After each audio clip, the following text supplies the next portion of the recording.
Good evening, you're watching Just the News. I'm Amata Balachandra. We're going to start off today with the Hanuman Chalisa road. There's a lot of updates that's coming on this story. The Bombay High Court today dismissed a writ plea by independent legislator couple Ravi Rana and Navneet Rana. Now, the Ranas were arrested after they announced that they would recite the Hanuman Chalisa outside Uddhav Thackeray's residence, triggering protests in the city. We also heard of Shiv Sainik's trying to enter their house the morning after as well.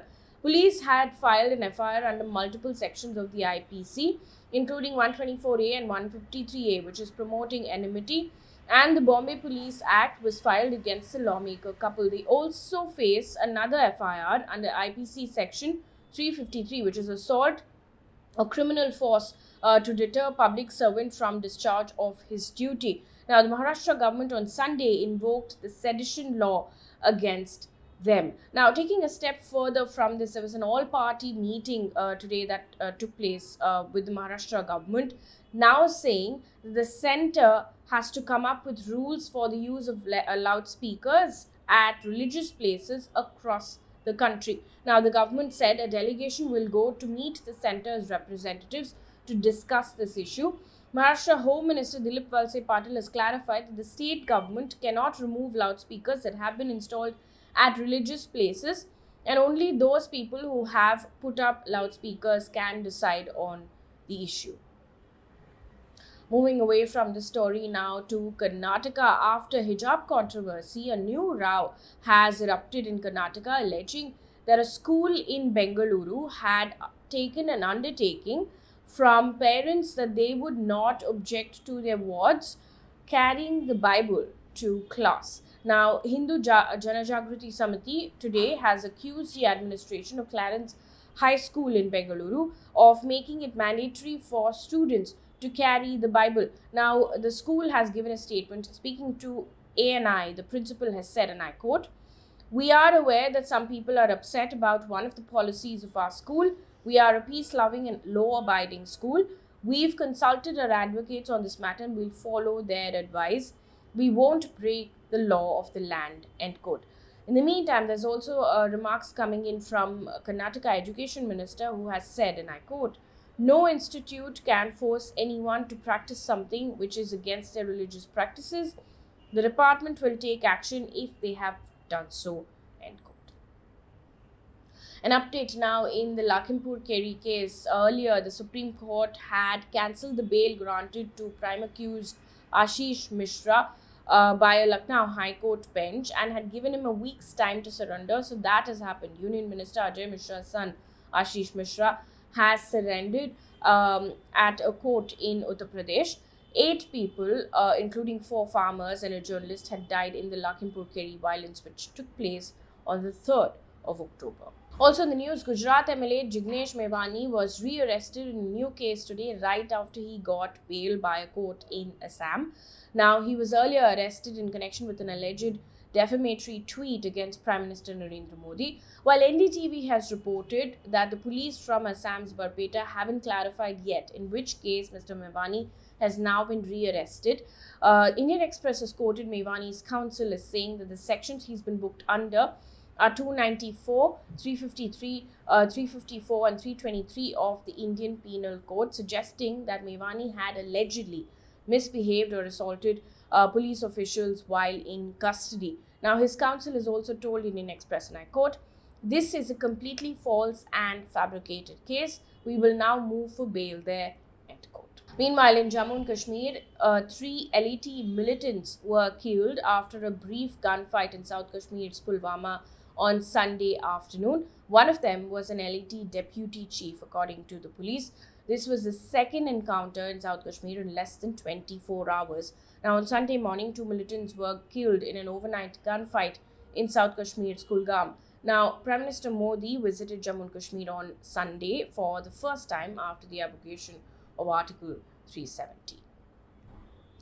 Now, weeks after several protesters belonging to BJP's youth wing broke through police barricades outside Delhi Chief Minister Arvind Kejriwal's house. The Delhi High Court has questioned the security arrangements made by the police to prevent this. Now, the court has said that it is clear that there was a failure. The court has told the police, and I quote, if people could breach 3 barricades, then you need to seriously look at your efficiency, your functioning, end quote. Now, the court was hearing Aam Aadmi Party MLA Saurabh Bharadwaj petition seeking the constitution of an SIT headed by a retired High Court judge for an independent probe in this attack. The next hearing in this case is on the 17th of May. Meanwhile, the Rajasthan police has arrested a priest on Sunday for not allowing a newlywed Dalit couple to offer prayers in a temple in Jalore city. Now, on Saturday, the couple had halted their wedding procession at the temple in the district's Nilkant village to offer a coconut. Now, according to the bride's cousin, the priest did not allow the couple to enter the temple if they are Dalit and asked them to offer the coconut outside the temple instead. Also in Tamil Nadu, according to a report by the Press Trust of India, the Tamil Nadu Assembly unanimously has adopted a bill that allows the state to appoint vice chancellors to the universities in the state. Now, vice chancellors are appointed by the state governor. The bill has received the support of the opposition party, but other opposition parties such as the BJP and the AIDMK, however, have staged a walkout. Now, according to NDTV, Chief Minister Stalin has said, and I quote, by convention, the governor appoints vice chancellors in consultation with the state government, but over the past 4 years, a new trend has emerged of governors acting as if it's their prerogative, end quote. He also added that this practice disrespects the elected government and is against the philosophy of people's rule. Also, according to a report by Stockholm International Peace Research Institute, India was the 3rd highest military spender in the world, just behind the US and China, amounting to $76.6 billion in 2021 alone. Now, the global defense expenditure reached an all-time high of $2.1 trillion in 2021, hitting record levels despite the COVID pandemic. Moving on to COVID roundup across the country right now, India has reported 2,541 new COVID cases in the last 24 hours. 30 deaths have also been reported. The number of cases being reported is marginally lower than what was reported yesterday, where India had reported 2,593 new COVID cases. In the meantime, in Haryana, the Chief Minister has announced free booster COVID shots for age groups between 18 and 59. It can be availed at any government hospital or dispensary. Earlier, Delhi had made a similar announcement. Karnataka Chief Minister Basavaraj Bommai, in the meantime, has said that clear instructions on how to manage the pandemic will be given on the 27th of April, which is when they'll have a video conference with Prime Minister Modi. Chief Minister Bommai said, and I quote, the COVID second wave started slowly and later exploded. The scientists are studying the virus variants, end quote. Meanwhile, Jharkhand government has asked schools to suspend morning assembly, cultural programs and sports activities amid a rise in COVID cases. Now, as per the new guidelines, the schools have been asked to conduct health checkups on a regular basis as well. Moving on to business news right now, starting off with the stock market. Nifty has ended below 17,000 and Sensex fell 617 points. Except bank, all other sectoral indices ended in the red. Auto, capital goods, FMCG, healthcare, IT, power, all of it were down between 1 and 4%. Rising inflation, Russia-Ukraine crisis, COVID surge in China, these are some of the reasons why this is happening. Moving on to environment news at this point, a retired fire chief was killed and at least 15 firefighters were injured in wildfires that swept over parts of the United States, Nebraska. Now, these were wind-driven wildfires, and authorities are still working to contain the fire. According to authorities, blazes have been reported in 14 counties around the state since Friday. Moving on to international news right now, French President Emmanuel Macron won the re-election for a second term on Sunday. He is the first French president to win a second term for 2 decades. Also in the news, in China, volunteers and government workers in Shanghai have erected metal barriers in multiple districts to block off small streets and entrances to apartment complexes. In the meantime, there are concerns that similar strict COVID measures of COVID can even be implemented in Beijing as it's witnessing a surge in cases.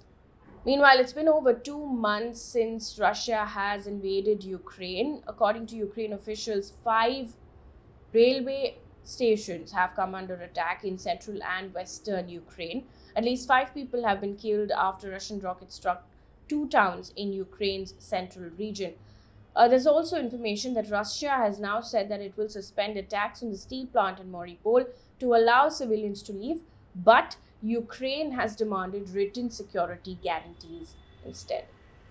And one piece of good news before we wrap things up here on this bulletin, a Pune-based entrepreneur, Rahul Pathak, has won a gold prize at the Edison Award ceremony in the United States. Now, he won the award for his innovative solution of making clean, potable water available quickly at affordable prices for people facing natural calamities. His firm is called Aqua Plus. That brings us to the end of this bulletin. Thank you so much for watching. Good night.